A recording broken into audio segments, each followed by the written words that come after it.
Muy buenas y bienvenidos al resumen de la etapa 5 del Tour de Francia 2021. Hoy teníamos una contrarreloj de 27 kilómetros con bastantes repechos bastante duros que seguramente determinen el ganador de esta contrarreloj. Una contrarreloj con un primer punto cronometrado a 8,8 kilómetros del principio y a 17,2 otro punto cronometrado donde nos irán diciendo las diferencias de los favoritos de la general y para ganar esta contrarreloj del Tour de Francia 2021.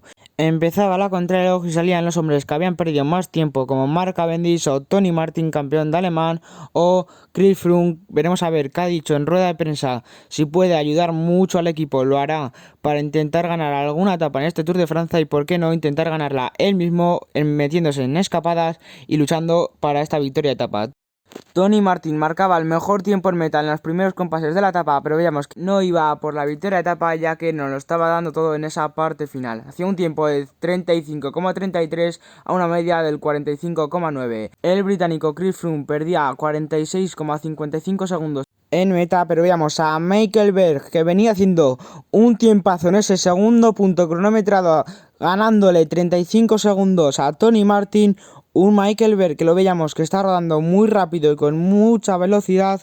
Veíamos como Teunisenov Seku, su compañero de equipo de Tony Martin, le quitaban el primer puesto momentáneamente, pero venía Michael Berg con muchísima potencia. Lo veíamos que si no le pasaba nada extraño en esos últimos metros iba a llevarse la contrarreloj por 52 segundos con una facilidad increíble. El corredor danés del UAE que estaba haciendo un tiempo de referencia supuestamente para Tadej Pogačar. Aún no habían salido favoritos para la etapa o favoritos para esta clasificación general. Justo cuando salía Stefan Bissegger empezaba a llover y lo veíamos con muchísimas complicaciones e incluso a punto de caerse en una de las curvas por esa lluvia. También Brandon McNulty, que había sufrido una caída en una recta, no sabemos muy bien el porqué, aunque salía Stephen Kuhn, campeón europeo de contrarreloj, que pensábamos que iba a batir todos los tiempos en todos los cronos intermedios. Parecía que se había sacado mucho la pista, ganaba 24 segundos en ese crono intermedio. Veíamos una parte final espectacular del suizo, ganaba 36 segundos por delante de Mattia Cattaneo, que le había quitado anteriormente el tiempo al danés del UAE Michael Berg. El primero de los favoritos en salir era Miguel Ángel López, que no sabíamos qué crono haría en esta etapa 5. También Richie Porte, que había perdido bastante tiempo y las cámaras nos enfocaban a Primož Roglič, que estaba bastante preocupado. No sabemos el por qué, igual eran por el rendimiento que le podía dar esta contrarreloj, las caídas que había tenido en las etapas anteriores. Justo después de él salía Geraint Thomas, ex campeón británico de contrarreloj. También salía un favorito para esta etapa 5 del Tour de Francia, Kasper Asgreen. No sabíamos qué contrarreloj podía hacer. Richie Porte perdía 36 segundos sobre Stephen Kuhn, Kruijswijk 1 minuto 23 y veíamos a Primož Roglič rodar muy rápido en esos primeros compases de la etapa, que solamente perdía 6 segundos con el campeón europeo Stefan Kuhn.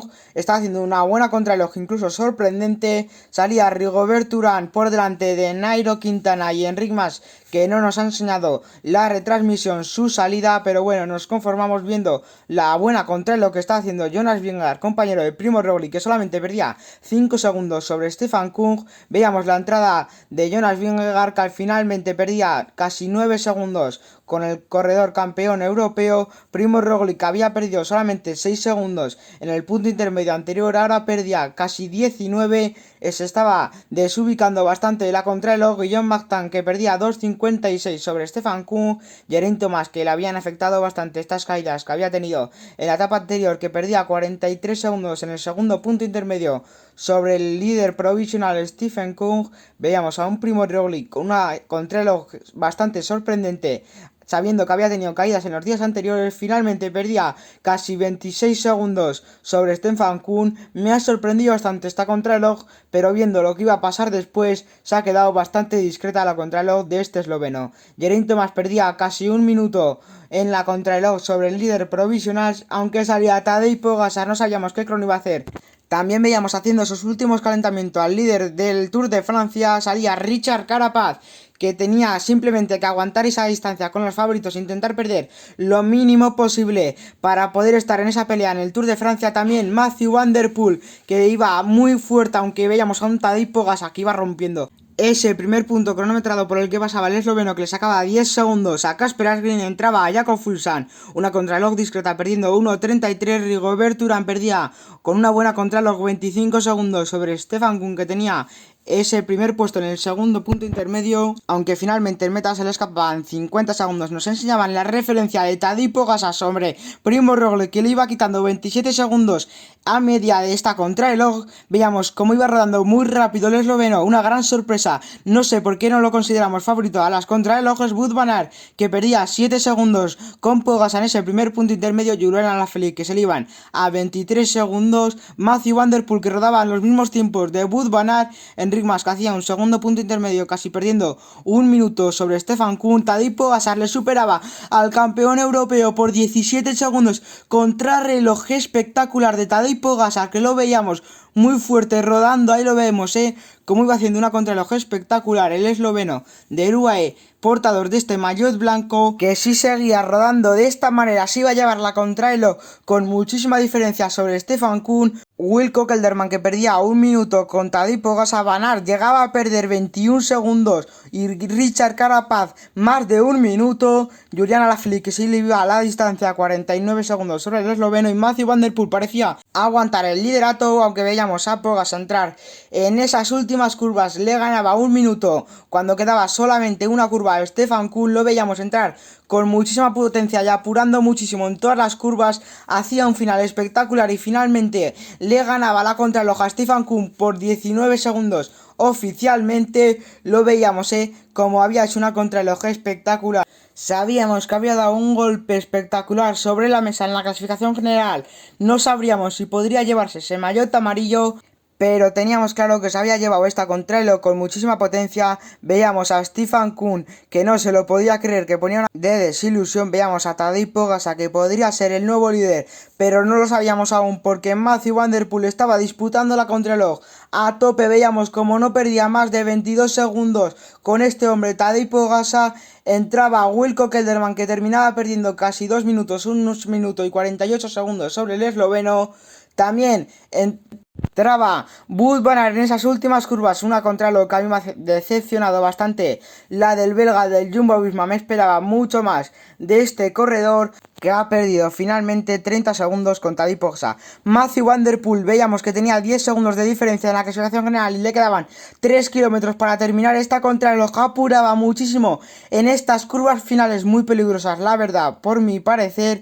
Richard Carapaz, que terminaba perdiendo casi 2 minutos, 1 minuto y 43 segundos por delante de Enric Mas, que no había hecho una gran contrarreloj. El ecuatoriano, que se ponía con una contrarreloj discreta, ya que los demás favoritos hayan perdido el mismo tiempo o parecido al del ecuatoriano. Julian Alaphilippe perdía 1 minuto 10, no unas de sus mejores contrarrelojes. Y Mathieu van der Poel, que veíamos que podía terminar aguantando este maillot amarillo, lo veíamos con muchísima potencia y con muchísima rabia, podía llevarse. Y a mí me encanta que disputen así por este maillot amarillo, da muchísimo espectáculo a todos los corredores. Lo veíamos muy cansado en esa parte final, y finalmente con la victoria de Tadej Pogačar, segundo Stefan Kuhn a 19 segundos a 27, Jonas Vingegaard, compañero de Primo Roglic, que era superado en esta contrarreloj. Y al igual el Jumbo lleva unas bajo la manga con este corredor. Wout van Aert cuarto finalmente a 30 segundos a 31. Mathieu van der Poel, que ha hecho una de sus mejores contrarrelojes en toda su vida.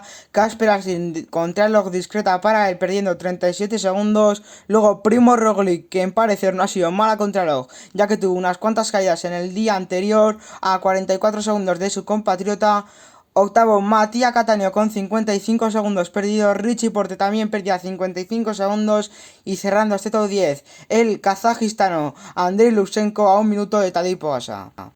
El esloveno, gracias a esa contrarreloj que acababa de hacer, se colocaba segundo en la clasificación general, solamente a 8 segundos de Mathieu van der Poel, que también había conseguido hacer una gran contrarreloj y aguantar este maillot amarillo. A 30, tercero Wout van Aert, cuarto Julian Alaphilippe a 48, kazajistano Andrei Lutsenko a 1.21, Pierre Latour, que seguía en sexto lugar a 1.28, Rigobert Urán a 1.29, Jonas Vingegaard por delante de Primo Roglic a 1.43, a 1.44 se iban muy lejos Richard Carapaz, y Primo Roglic cerraba este top 10 a 1.48 de Mathieu van der Poel, que había hecho una gran contrarreloj. Lo vuelvo a repetir, comparada con la que ha hecho Tadej Pogačar no es nada, porque ha reventado los cronos en el día de hoy el esloveno del UAE.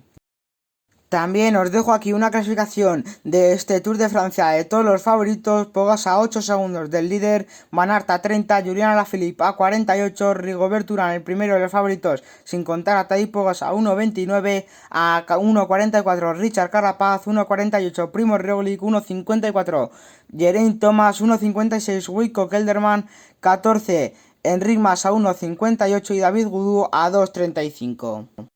Nairo Quintana a 2.45, Richie Porte a 3.58 y el que más haya sido perjudiciado por las caídas y por esta contrarreloj que han colocado en la etapa 5 era el corredor colombiano del Movistar Team Miguel Ángel López, que perdía 5.20 segundos con Mathieu van der Poel, actual líder de este Tour de Francia 2021.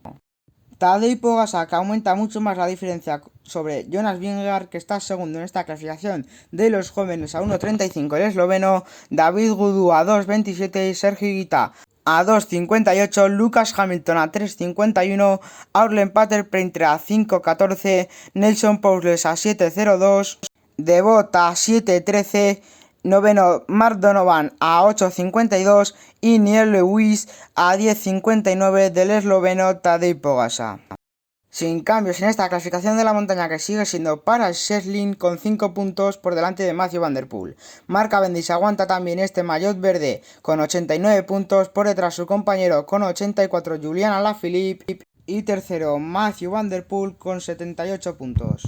Mañana también etapa para los sprinters con un puerto de cuarta categoría. Hay que tener cuidado con las caídas y los posibles abanicos, ya que dan bastante previsión de viento en la etapa 6. La etapa 7 de este Tour de Francia de media montaña, donde seguramente la gane la fuga, pero seguro que veremos muchísima disputa por meterse en estas escapadas para ver si se pueden llevar una victoria de etapa los equipos que no son tan favoritos. La primera etapa de este Tour de Francia de montaña con final en bajada, vemos ese último puerto de primera categoría, está bonificado, seguro que veremos muchísimos ataques para intentar coger esa bonificación en el Col de la Colombière. Seguro que haremos muchísima emoción y un final al sprint muy interesante. Y el domingo la primera final en alto, con final en el Tignes. Seguro que veremos muchísimos ataques o equipos que quieran romper la carrera para intentar asaltar al esloveno, que seguramente se ponga de líder en la etapa anterior de la montaña, si no le pasa nada en las etapas de abanicos o de posibles caídas. Esperemos que no, porque si no se nos arruinaría bastante la compatibilidad en este Tour de Francia. Esperemos que no pase eso y veremos un final muy apretado hasta el final. Bueno, si os ha gustado el resumen de esta etapa 5 del Tour de Francia 2021, compartir, darle like o suscribiros. Os recomiendo que activéis la campanita para que YouTube os notifique de que he subido un nuevo vídeo antes de que me lo borren por los derechos de autor, ya que están borrando muchos tipos de vídeos como el mío. Espero que no pase eso. Nos vemos mañana con la etapa del sprint 6 de este Tour de Francia. Adiós.